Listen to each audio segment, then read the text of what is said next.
Game Pocket Edition, your weekly roundup for gamers by gamers. I'm Bajo. And I'm Goose, filling in for Hex while she's over at the Electronic Entertainment Expo in LA.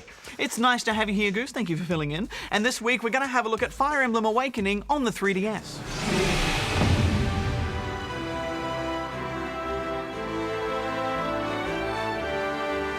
Oh, we've been wanting to review this for a very long time. Well, that's a little later on, but first, let's revisit Star Wars Knights of the Old Republic, which is now on iOS.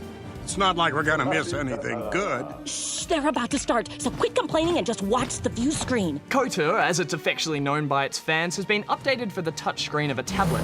This was BioWare's first big Star Wars RPG. It's now 10 years old, and playing it again is like revisiting an old friend. You create your potential Jedi Master, join up with a ragtag bunch of droids and scoundrels, and head off on a grand galactic adventure. And Knights of the Old Republic really was BioWare's first draft at offering compelling moral choices in their RPGs. It's something that they evolved much further with Dragon Age and Mass Effect, and Star Wars was just so perfect for this, with the lure of the dark side always interfering with your natural impulses to help those in need. Bother me. I'm here on official Sith business. This is such an important and classic game, but I have to say, it's starting to show its age a bit. Yeah, it's odd how sparse some of those levels are. There's not a lot going on. Bajo, how do you think they went integrating the touch controls? Terribly. Well, as good as they could, I think, for the iPad. I found the swipe actions prone to mistakes, and trying to move while at the same time looking around felt clumsy. I know they had to cram a lot of information and actions in there, but still, it was frustrating to play this way. Yeah, it's not the best way to play a game like this. Having said that, I went and played the PC version for a bit of comparison, and it's actually not that much better. It's a pretty wonky game by today's standards. But still, the fact that I can now have this epic RPG on a mobile device, that kind of makes putting up with all the awkwardness of the new controls worth it.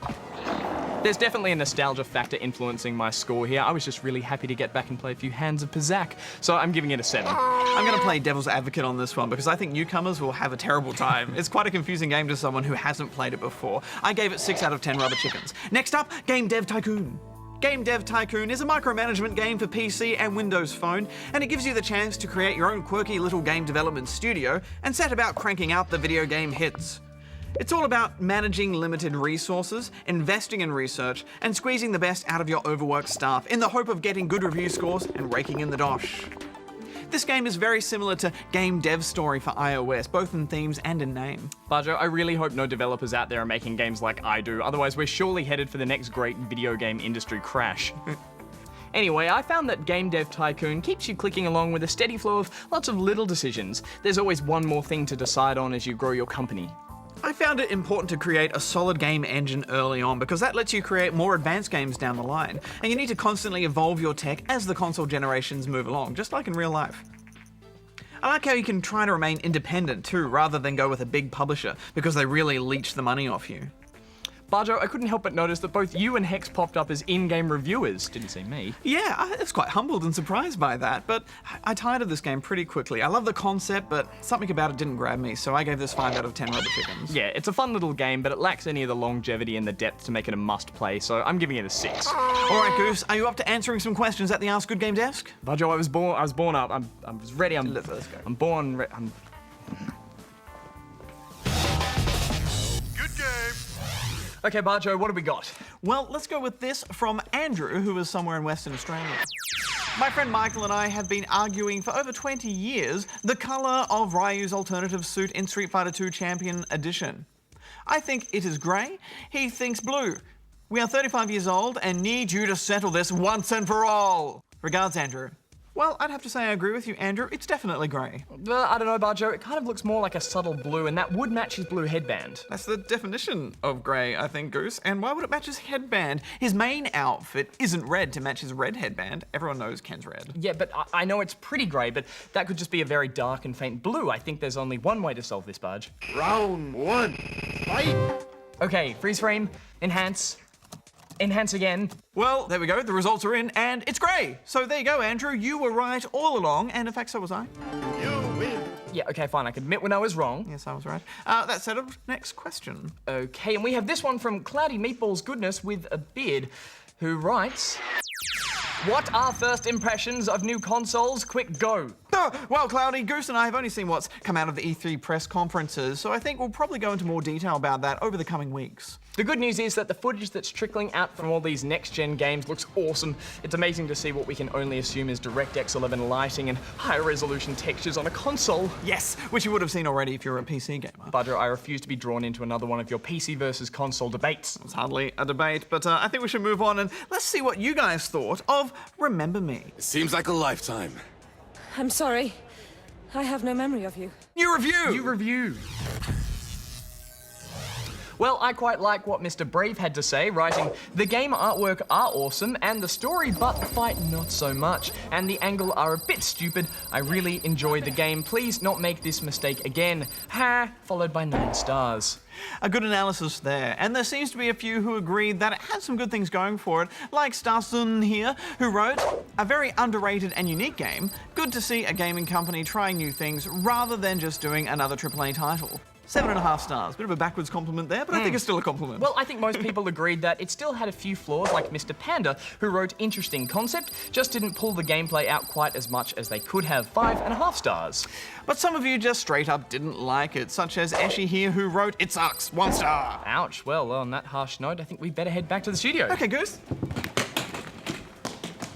It's that way. Good game. Fire Emblem Awakening on 3DS is a turn-based strategy title, and this is the 13th iteration of the series.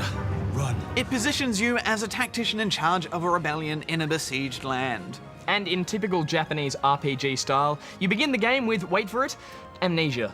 What? You don't know your name or anything that's going on in the world, but you do have an uncanny knowledge of military tactics. I'm so sick of amnesia being a storytelling mechanic in games. I feel like it's forever going to be a part of the gaming landscape, and I, for one, am sick of it. Well, I see what you mean, but it is still a great way to set up a good story, and it adds a bit of mystery to the main character. It's a working formula. Lazy. From here, your adventure continues with some pretty stylish cutscenes. Who taught you to fight like that? Yeah, it's such a good looking game, and I love the 3D too. In fact, I liked it so much, I even turned the 3D back on once or twice throughout the game. I felt like I could reach out and touch the grit flying across the screen in front of me. Welcome home. As the story progresses, you meet up with other characters and occasionally have the option to recruit them to your ever-growing army. Such as Donald, the stupid peasant with a saucepan on his head. At first, I hated Donald, but then I grew to love to hate him. Yeah, it can be quite hard when you're recruiting some of the first round people because the tougher battles make it a lot harder to earn some XP. Yeah, you have to be so careful with new recruits. It's almost like you get an enemy down to its very last hit points and you hold them down and bring them in for the final hit. Come on, kill him. Have a go. I'm with you. Thanks, friend. There you go. I loved thinking about each fight as well. You get bonuses for hiding in foliage and fortified locations. Learning to plan ahead and watching for enemy aggro ranges is all engaging gameplay, and it does keep you on your toes. There are multiple difficulty settings, but really there are only 2 ways to play this game. Classic, which is permadeath, and Newcomer, where you can revive fallen units. Classic mode is the way to play Fire Emblem because it makes every single decision you make that much more calculated. If a character dies, they're out of there. They don't come back. It's a hallmark of the series, and somehow death oddly brings life to this game. Bajo, I hate to admit it, but I found myself scrambling for the power button from time to time just to save one of the characters that I really, really cared about. Yes, I did that as well, especially the first time I lost my Pegasus to an archer. Oh, poor Pegasus, the pain of it. I wish it forced you to save when someone died. That would be awesome. How about we make a pact right now, never to power off again? I don't think I could. You get so attached to these characters after you spend so long with them, it's just really hard to say goodbye. If I had one criticism, I think I ran into a difficulty wall around chapter 10 because I'd skipped most of the side missions, which can be a pain if you just want to push on with the story. Also, some of the item descriptions and the unit perks got a little complicated, but nothing that ever made me want to stop playing.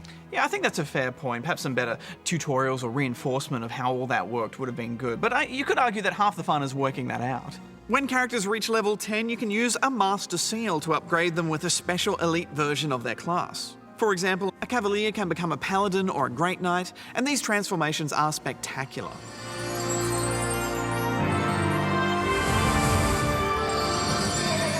And there's lots of nice little touches in this game as well. Like the way you can fast forward, auto-defend, or even switch into the first-person view during the fights, which I thought looked quite spectacular in 3D. I'm giving it a 9. I thought this was incredible. It's ferociously addictive gameplay with multiple layers of strategy. I gave it 9.5 out of 10 rubber chickens. Good game. Well, that's all the time we have for Pocket this week, but you can catch regular episodes of Good Game 8:30 p.m. on Tuesdays on ABC2. And this week is a very special episode because Hex will be presenting our E3 special and bringing you all the latest news from the conference in LA. New games and even new consoles, Bajo. Oh, that's so exciting. How's she going to fit it all in a half-hour episode? I do not know. I do not know either, but I look forward to finding out. Until then, Bajo out. Goose out. So that's it. That's it. Thank you for filling in. That's all right. I hope you had a good time. Can I stay around for a bit? No. Okay.